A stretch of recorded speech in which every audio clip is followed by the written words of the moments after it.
مګر دونه لاس یې خپل ونیو د دې ځای نه دا یو موټی دې ځای پورې لاس یې ونیو. بل حدیث کې راغلی دی نبی علیه الصلاة والسلام فرمایي الجاریة اذا حاضت چې کله جلی بالغه شي غټه شي لم یصلح بیا روا نه دي ان یرا منها چې د هغې نه ولیدی شي الا وجهها ویدها الى المفصل مگر مخ او لاس دې ځای پورې.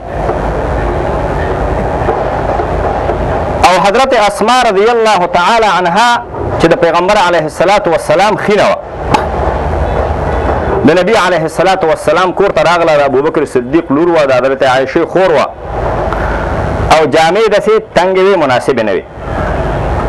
نو نبی رحمت صلی الله علیه وسلم ته مخ واړو بیا ورته ویلې چې یا اسماء ان المرأة اذا بلغت جلی چې کله بالغه شي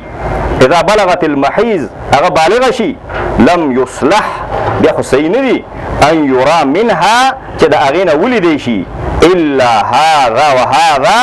واشار الى وجهه وکفه مگر دونه او دونه مخ او لاسونه لاسونو په دې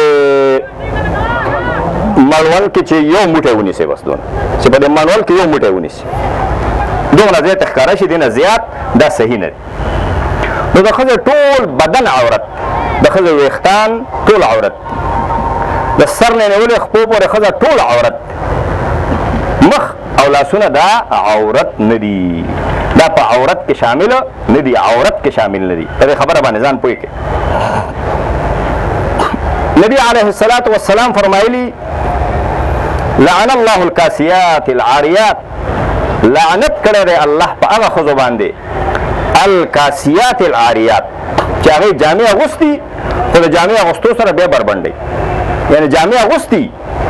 خو د هغې باوجود هم بدن ښکاري یعنی تنګې جامې اغوستي چستې جامې اغوستي تنګې او چستې جامې اغوستل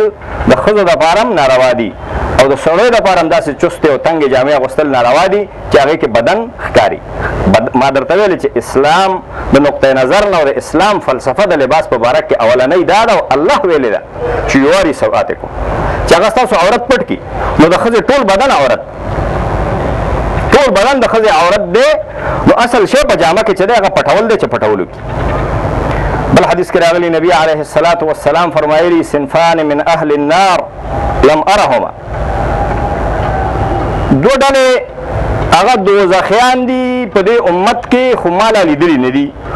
لا اوس نشته. یو فرمایل چې صنف او قوم یو هغه خلک دي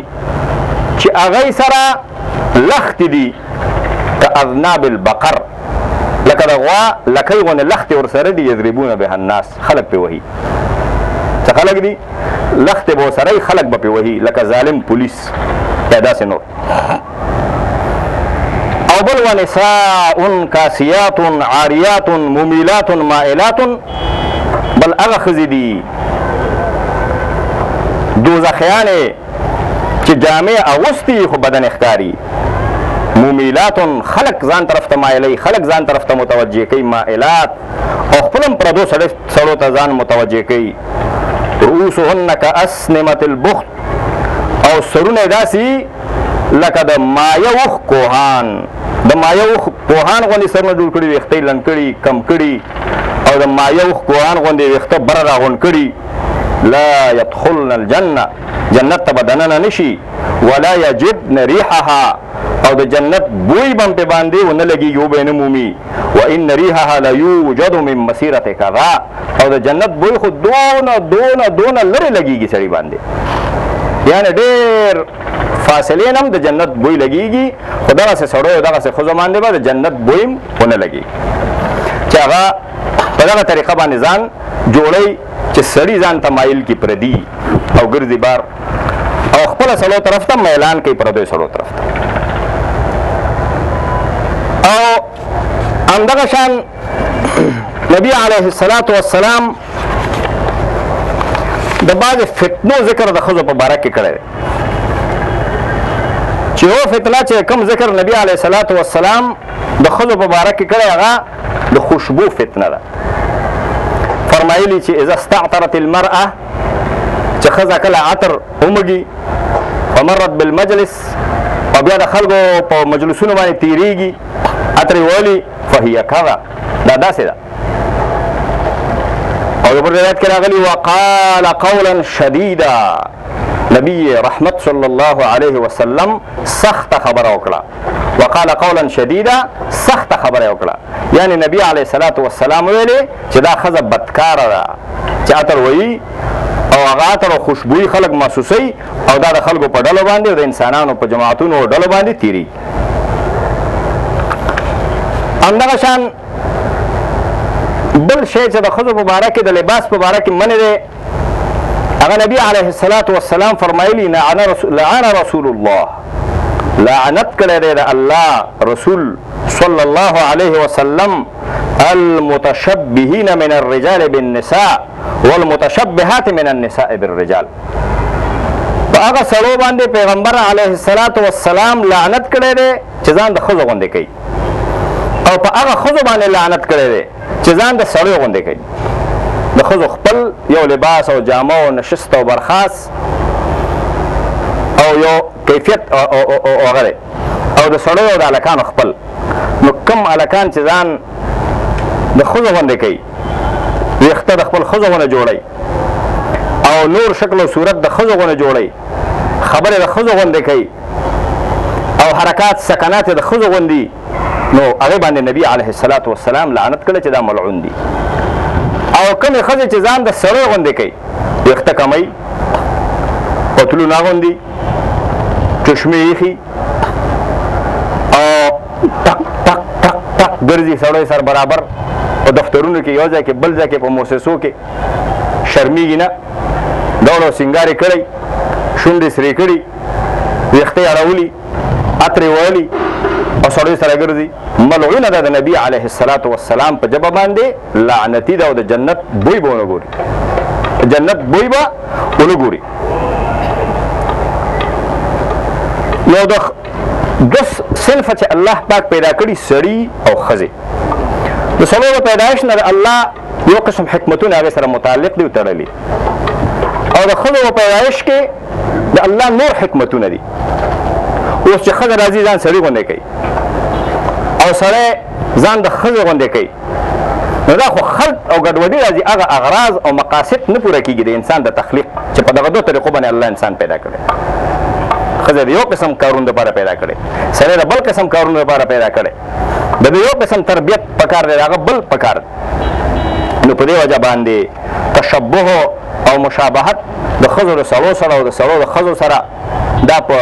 اروپا کې او په غرب کې ډېر عام شوی دی او خو بې شرمه خلک دي د هغوی نه دین شته دی نه ایمان شته دی نه څه تهذیب شته دی نه ثقافت شته دی نه څه پس منظر شته دی او هېڅ شی نشته دی هغه خو داسې خلک دي چې څه په زړه باندې راشي همغه کوي او تباه کېږي به بربادېږي به د تباهۍ او د بربادي په لاره باندې هغه روان شوي دي. بیا د ښځو لپاره ټول بدن عورت دی بیا زړو ښځو ته شریعت تخفیف ورکړی قرآن خپله قرآن ویلي چې هغه ښځې والقواعد من النساء چې ډېرې زړې شي بوډۍ شي او د هغې هېڅ قسم شهواني اغراض او محرکات په هغې کې پاتې نه شي نو د هغې لباس او د هغې پرده او د هغې جامه کې داسې سختي په هغې باندې نشته لا چې کومه په ځوانانو ښځو باندې ده. دې باره کې مختلف روایات هم د احادیثو په کتابونو کې راغلي چې ابوبکر صدیق رضی الله تعالی عنه غوندې سړی یوې زړې بوډۍ ته به یې لاس ورکوه ستړي موشه به ورسره کوله ځکه هغه القواعد من النساء ونه وه زړه بوډۍ وه هغې کې څه شی پاتې شوی نه و د هغې مثال بیا د سړو شي. همدغه شان د نورو صحابو په باره کې هم راغلي دي چې تله به خبرې به ورسره کولې. مشهوره بیبي وه مدینه منوره کې حضرت ابوبکر صدیق او حضرت عمر ویلې چې راځئ ام ایمن د غالبا چې د ام ایمن زیارت ته لاړ شو نبي علیه الصلاة والسلام هم د هغې زیارت ته د هغې ملاقات ته به ته ژوندی وه پیغمبر علیه الصلاة والسلام به کله هغې څخه ته زړه ښځه وه زړه بوډۍ وه نو بیا چې ابوبکر او عمر لاړل هغې چې د لرې نه ولیدل نو په ژړا شو نو دوی هم په ژړا شو بیا ویلې چې ما د دې دپاره ونه ژړلې چې نبي علیه السلام وفات شوی دی، دې دپاره مې وژړلې چې کله به تاسو راتلی نو نبي علیه السلام به هم ملګری و ستاسو او دلته به راغله